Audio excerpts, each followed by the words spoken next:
দৌলতবাড়ি দরবার শরীফের বিরুদ্ধে কেউ যদি কিছু বলে কান রে বলবেন শুনিও না, তার কারণ বলতেই থাকবে। এবং বলাটা এটা কোনো কোনো ধরনের বিপদ না, বলো।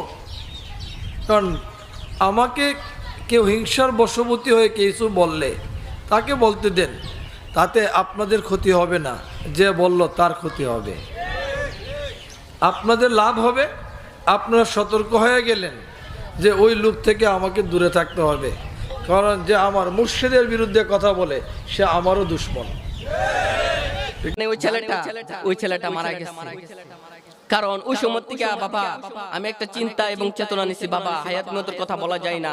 আজকে দেখেন আমাদের দৌলতবাড়ি দরবার শরীফের মধ্যে, আমি এখানে ওয়াজ করার জন্য বসি নাই, দুই চারটা আপনাদেরকে মেসেজ দিব, দুই চারটা কথা বলবো। আজকে আমাদের দৌলতবাড়ি দরবার শরীফের মহান মসজিদ কেবলাকে নিয়ে সমালোচনা করে আসে না নাই বলেন।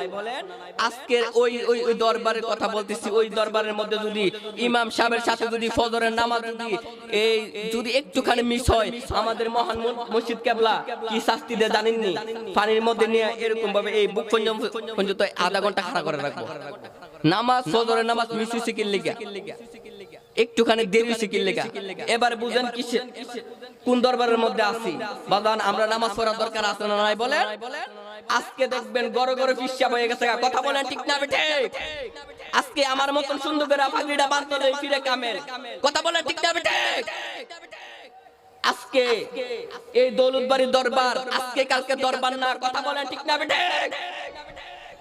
এই দরবার আমি যখন ছোট্ট ছিলাম ওই সময়তে আমি এই দরবারে লেখাপড়া করতেছি, এখনো লেখাপড়া করতেছি। আপনারা সকলে আমার জন্য দোয়া করবেন, আমার নাইম বাবার দোয়ার বরকতে, আপনাদের সকলে দোয়ার বরকতে, মুরব্বীরা দোয়ার বরকতে।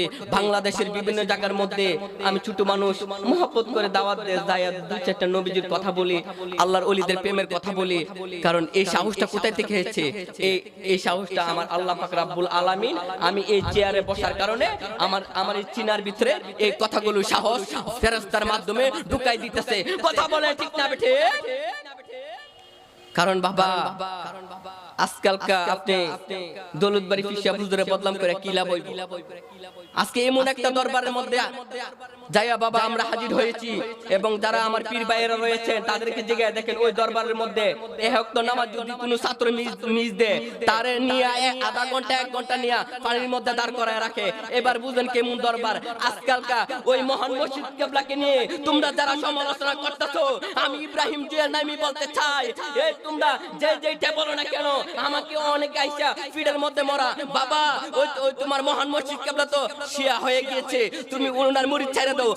আমি একটা কথা বলেছি, আমি এই নাইম বাবার কদম ধরেছি, নামাজ পড়া শিখেছি, কিন্তু আমার জীবন চলে যাবে, আমার হায়াত শেষ হয়ে যাবে, তারপরও দৌলতবাড়ির নাইম বাবার কদম আমি ছাড়বো না।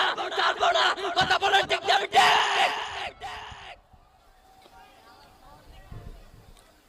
কারণ এটা হলো আওলাদের রাসূলের দরবার, কথা বলেন ঠিক না বেটে?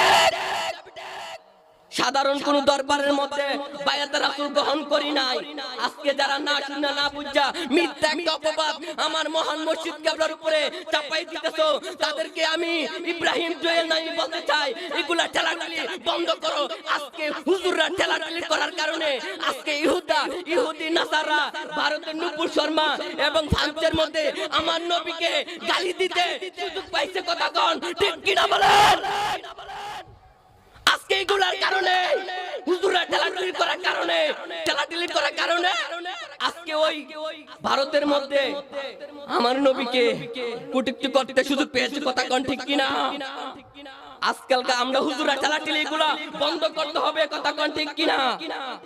আজকে ওহাবিরাও তামাশা করে, আজকে আমরা সুন্নিদেরকে কেউই দেখতে পারে না। আমরা সুন্নিরা এখন এমন একটা ফিতনার জামানার মধ্যে বাবা হাজির হয়েছি, এক হুজুরকে আরেক হুজুরের কথা, ওই হুজুরকে ওই উনার কথা। কারণ বাবা আমরা এগুলা চাই না, আমরা মুসলমান, এক আল্লাহর বান্দা, এক নবীর উম্মত, আমরা সুন্নি মুসলমান ভাই পীর সাহেব যার হতে পারে, কিন্তু সুন্নিয়ত বলেন না কেন? সুন্নিয়ত সবার সুন্নিয়ত এক, কথা বলেন ঠিক কিনা? কারণ আমরা যেই পীরের মুরিদ হই না কেন, কারণ আমাদের এক থাকতে হবে। আমরা যদি আজকে যদি এক হয়ে যাইতাম, তারপরে দেখতেন কোন বাতেল, কোন ওহাবি, গাট্টি মোল্লারা আমরা এই আলেমদের সামনে, সুন্নিয়তের সামনে কখনো দাঁড়ায়া আঙ্গুল তুলে কথা বলতে সাহস পাইতো না। কথা বলেন ঠিক কিনা?